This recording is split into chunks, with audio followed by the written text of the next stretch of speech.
चलिए बेटा, हम सीए इंटर इन्वेस्टमेंट एनालिसिस का इलस्ट्रेशन नंबर 7 करते हैं। आईआरआर निकालना है। इस क्वेश्चन को हम पढ़ते हैं और बहुत अच्छे से समझते हैं।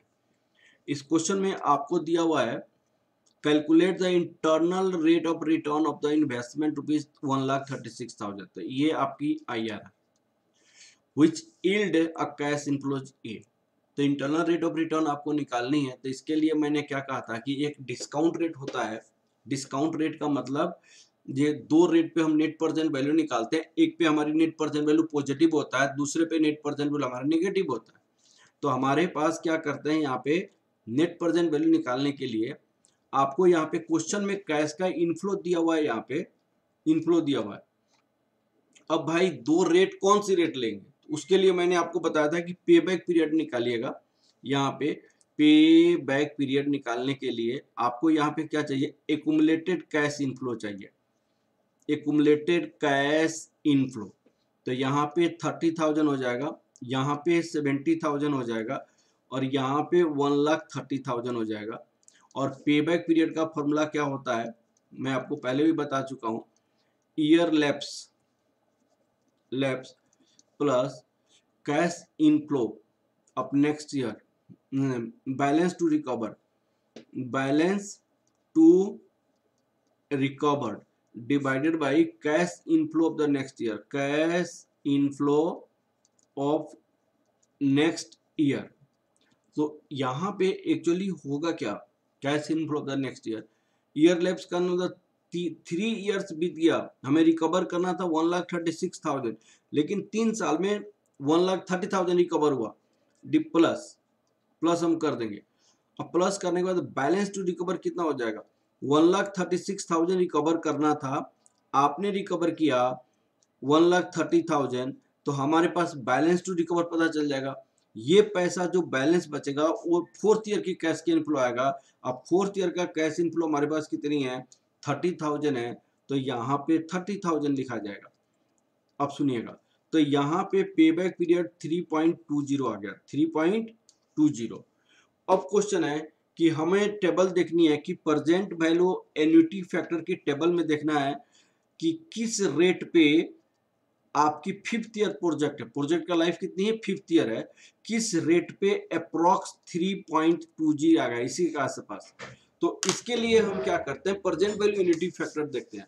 अगर प्रेजेंट वैल्यू एन्युटी फैक्टर नहीं है तो रैंडमली हम क्या करते हैं, मान लेते हैं 10%, 15% या 20%। हम किसी एक को रेंडमली मान लेते हैं और रेंडमली मान के क्या करते हैं, उस पर प्रेजेंट वैल्यू एन्युटी फैक्टर हम टेबल से निकालते हैं। और टेबल में नहीं है तो यदि कैलकुलेटर से निकालते हैं, और कैलकुलेटर से निकालने के बाद नियर बाई अगर उससे आ जाता है तो पहले हम उसी पे हम नेट प्रेजेंट वैल्यू निकालेंगे। तो हमारे पास नेट प्रेजेंट वैल्यू दो होनी चाहिए। हमारे पास नेट प्रेजेंट वैल्यू एक नेगेटिव होनी चाहिए, एक नेट प्रेजेंट वैल्यू क्या होनी चाहिए, पॉजिटिव होनी चाहिए।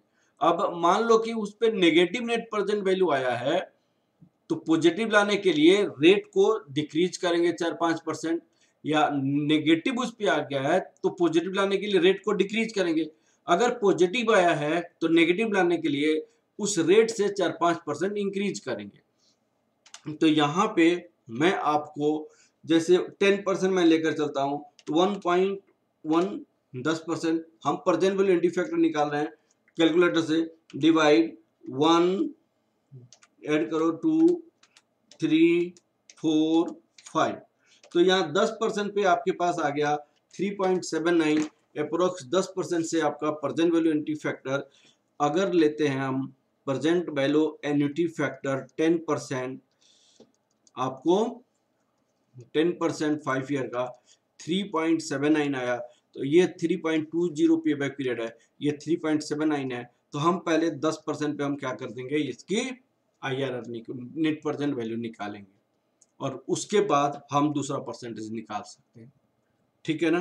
तो इस क्वेश्चन को हम बनाते हैं पहले, इस क्वेश्चन को बनाने के बाद हम आपको देखेंगे इसकी सॉल्यूशन। ठीक है, चलिए वर्किंग नोट फर्स्ट। अब देखिए working node first, calculation of पे बैक पीरियड। हम पे बैक पीरियड निकालते हैं। पे बैक पीरियड इक्वल टू होता है ईयर लैप्स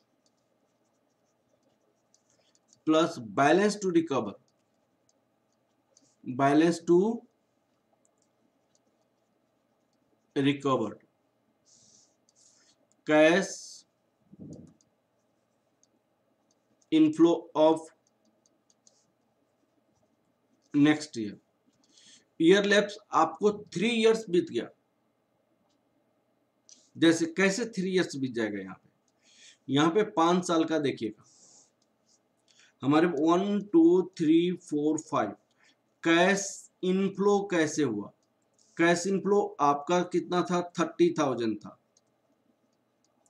फिर कितनी था, 40,000 था, फिर कितना था, 60,000 था, फिर 30,000, फिर 20,000। यहां पे क्या लिखेंगे, एक्युमुलेटेड कैश इनफ्लो। तो एक्युमुलेटेड ऐड कर जाए 30,000 प्लस 40,000, ये आपका 70,000, 70,000 प्लस 60,000, ये 1,30,000। तो भाई साहब 3 साल बीत गया, 1,30,000 रिकवर हुआ। बैलेंस कितना था, हमें 136 रिकवर करना था। हमें कितना रिकवर करना था, 136।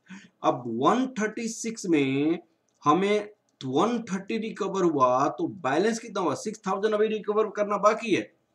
ये जो 6,000 रिकवर करना बाकी है, ये पैसा हम कहां से रिकवर करेंगे, तो ये इस 30,000 से रिकवर करेंगे। तो 30,000, तो आपका 3.2 ईयर आ जाएगा, पे बैक पीरियड।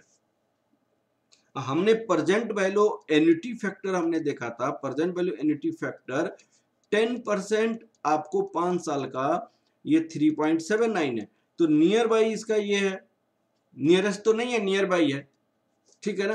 तो हम 10% पे हम क्या कर सकते हैं, नेट प्रेजेंट वैल्यू निकालेंगे, 10% पे नेट प्रेजेंट वैल्यू निकालेंगे। तो calculation of net present value at the rate of 10%, लिखिए यहां पे,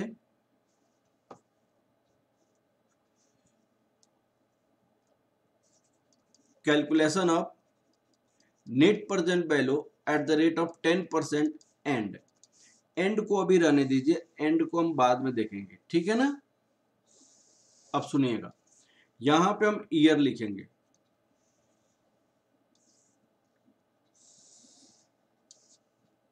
अब देखिए यहां पे ईयर लिखेंगे, इंक चेंज कर दें इसका, 1 year, 2 year, 3 year, 4 year, 5 year. अब आपको यहाँ पे कैश का फ्लो लिखेंगे, कैश का फ्लो। तो कैश की फ्लो हमारे पास 1 साल में हमारे पास कितनी आई है, 30,000 पहले साल में,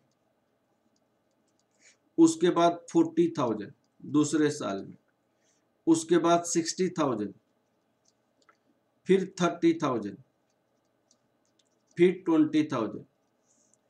और यहां पे क्या लिखेंगे, present value factor at the rate of 10%, 0.909, 0.826, 0.751, 0.683, 0.621।